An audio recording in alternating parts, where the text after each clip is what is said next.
Imagine that you're lost in the woods. It's starting to get dark, it's also getting very cold, and nobody's probably going to find you until the morning. There's only one thing right now that's going to guarantee your survival, and you probably guessed it, it's a fire. But fires are not only useful for saving your life, they're also an essential part of a camping experience, according to camping expert Peter Frost. So during this speech, I'm going to teach you how to build a campfire. First thing you need to make sure you do, and it's most important, is to make sure the fires are allowed in the place where you're going to be camping. You can either check the campsite website, which should say whether or not, or go to the ranger station, and the forest ranger should have that information for you.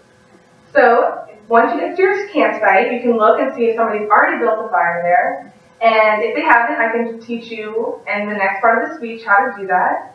You need to make sure that you start early because camping expert Laura James says if it gets dark, it can be difficult to continue the process. So in order to start, you need to build a pit, take a stick and draw a line in the sand that will show the perimeters of the fire.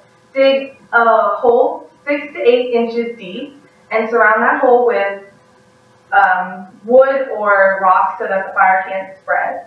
You're going to need certain types of wood to maintain the fire. Tinder is the smallest. It could be sticks or it could be pieces of paper. Next is kindling, which are medium-sized branches. And the most important will be the fire logs. But Survivor Man Les Stroud suggests bringing those from home that you bought because it's not always easy to find branches on the trail, and he doesn't suggest cutting down any live trees.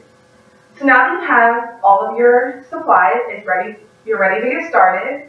You're going to need to layer the tinder on the bottom of the pit, and then take the kindling and put it into a teepee form, leaving a space to have access to the tinder. Then take 2 logs and put them parallel to each other next to the kindling. And then take a match or anything to start the fire and put it into where your opening is and start the tinder. Make sure that all the kindling gets on fire because it's going to be the main thing to get your logs on fire. Some safety tips to make sure you're aware of is always have a bucket of water next to the campfire.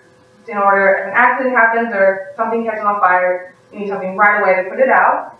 And Laura James suggests using water, not sand, because sand doesn't always put the whole fire out.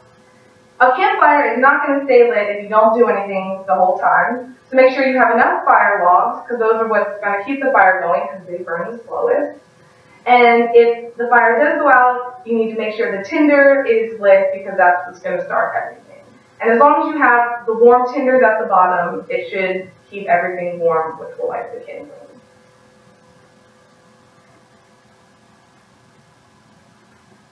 Okay, so now that you know how to build a fire, and you know all the safety precautions, next time you plan a trip to the Appalachians to go hiking by yourself, you don't have to worry about not being able to survive.